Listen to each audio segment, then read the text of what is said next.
A fissure ripped open across the volcano's flank like a wound torn from inside the earth. No warning, no buildup. Just a sudden, explosive tear that split the darkness with fire. The night sky bloomed orange. Lava surged out in a blinding sheet of heat. For a moment, it didn't feel like geology. It felt like the planet was breaking open. Scientists didn't expect this. Great Sitkin usually erupts through its summit vent in slow, predictable patterns. But this time, the volcano erupted sideways, carving a glowing line across the mountain like a scar. The tremor that preceded it was short and violent. The kind that jolts instruments off tables pilots miles away reported a flash. One bright pulse that lit the horizon for an instant. And immediately the first question formed. Why did the mountain tear open where it did? No one had an answer, not yet. The Aleutians are one of the most monitored volcanic chains on Earth. Sensors blanket the islands. Satellites scan the region hourly. Algorithms track every tremor. Yet this fissure erupted so abruptly that even experienced volcanologists admitted they had never seen Great Sitkin behave quite like this. Data streamed into monitoring centers in a chaotic rush. A spike, a pulse, then sustained harmonic tremor. Steady, rhythmic, unmistakable. Magma had surged upward through a pathway no one anticipated. The entire network lit up at once. For a moment, scientists were forced into a rare position, reacting instead of predicting. As lava burst from the fissure, rivers of fire began sliding downslope. They moved quickly over the snow-covered ridges, sending up clouds of steam that twisted like serpents into the night air. The contrast was surreal. Frozen landscape below, molten rock above, and a sky smeared with ash. Air traffic control issued immediate advisories. Pilots were instructed to divert around the region.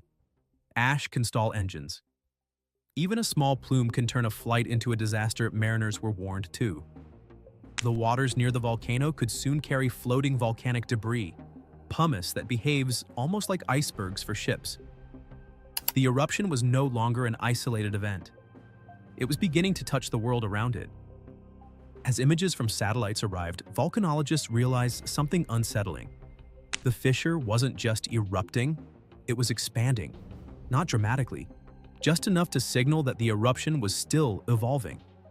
The vent system was open, alive, and unstable. Thermal signatures showed heat spreading along the mountain's flank. Not just at the fissure, beyond it. That meant magma was still moving inside the volcano, possibly pushing into new ground. The volcano wasn't finished. It was adjusting, shifting, opening pathways that hadn't existed hours earlier. The question grew sharper.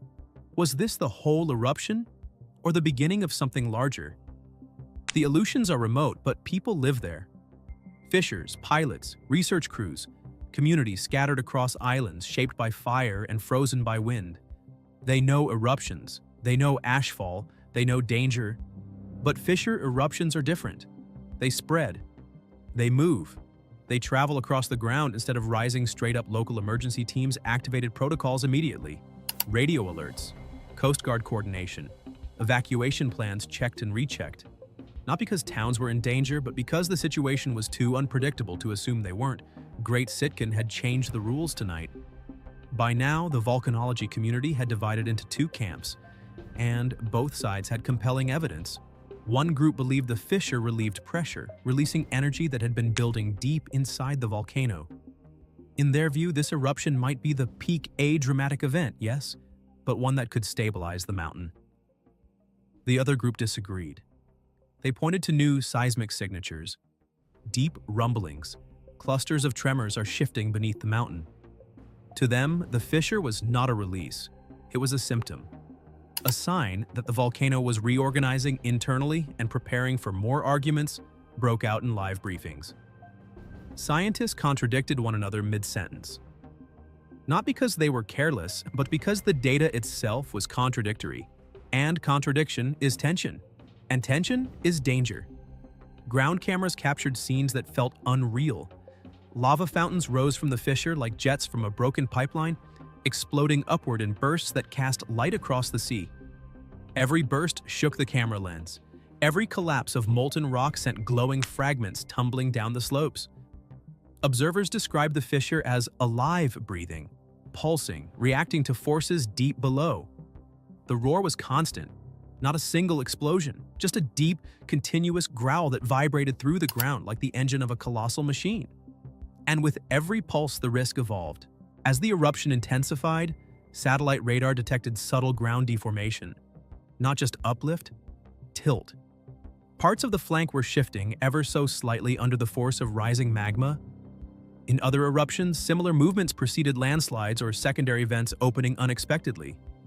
Scientists warned that lateral eruptions can travel underground, branching out like cracks in glass.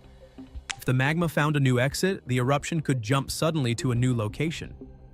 That possibility forced authorities to expand hazard zones immediately. One consequence triggered another. One danger produced a bigger one.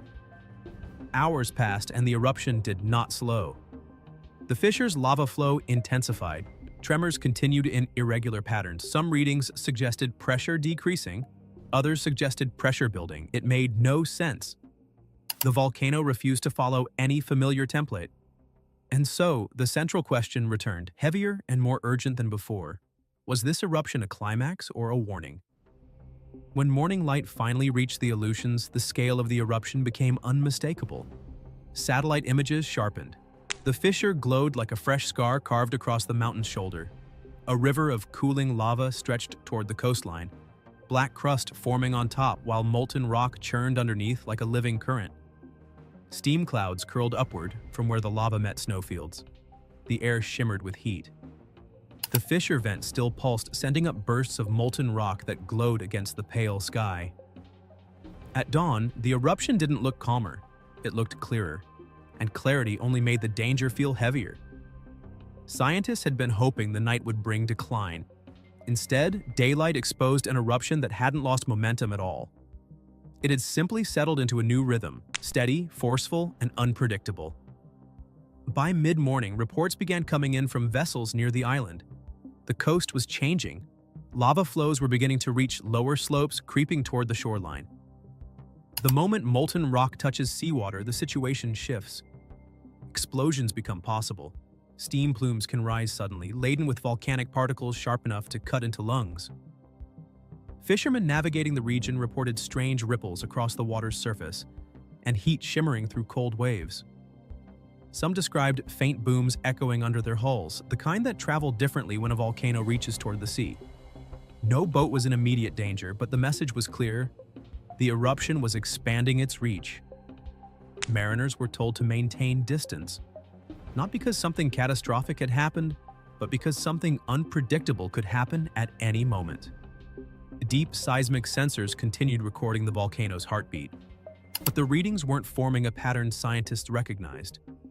Tremor intensity fluctuated wildly, with strong surges followed by sudden dips, then sharp spikes again. A volcano settling down usually tapers smoothly. This one was restless, refusing to choose a direction. Some instruments captured short bursts of infrasound, low-frequency sound waves produced by violent subsurface activity. They lasted only seconds, but seconds are enough. To volcanologists, those bursts are signals of shifting pressure pockets deep inside. One veteran scientist summed it up in a single sentence during a briefing. This volcano is active in ways it hasn't been in decades. And when a volcano behaves differently than usual, every prediction becomes fragile. Every volcanic event is followed by modeling, simulations that show what might happen next. But this fissure eruption refused to cooperate. The early models predicted short-lived activity. They were wrong. Updated models suggested lateral expansion. Also wrong. Others pointed to an imminent slowdown, wrong again. The problem wasn't the models, it was the eruption itself. Great Sitkin was improvising, and improvising volcanoes are dangerous volcanoes. Scientists reverted to real-time observation. Live thermal scans, rapid radar sweeps, more drones were deployed around the island's perimeter, flying arcs along the slopes, mapping heat signatures so intense, the sensors sometimes overloaded. No one asked if the eruption was ending anymore. The only question was, what direction was it evolving toward? Then it happened, a sudden burst of activity that shook the entire monitoring network. A violent pulse erupted from the fissure. launching lava higher than any previous fountain during the event.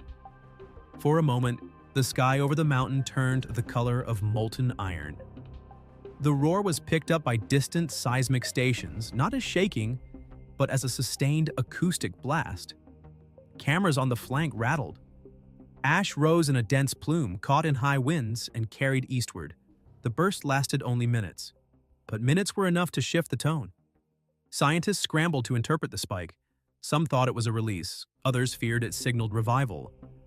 What made the moment unnerving was how fast it came, without buildup, without warning, without any of the usual signals that precede volcanic surges, a single event.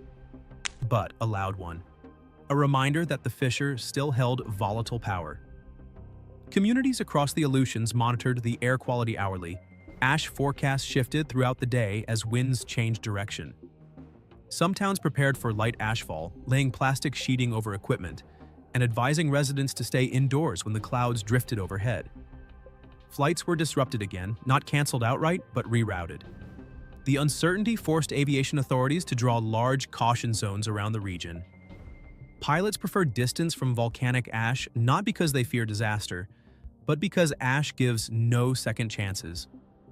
The effect rippled outward. Emergency services on standby, supply routes adjusted, local schedules shifted, all because one fissure had opened unexpectedly. It became clear that eruptions don't need to be catastrophic to be disruptive. They only need to be unpredictable. Late in the day, thermal imagery revealed something new.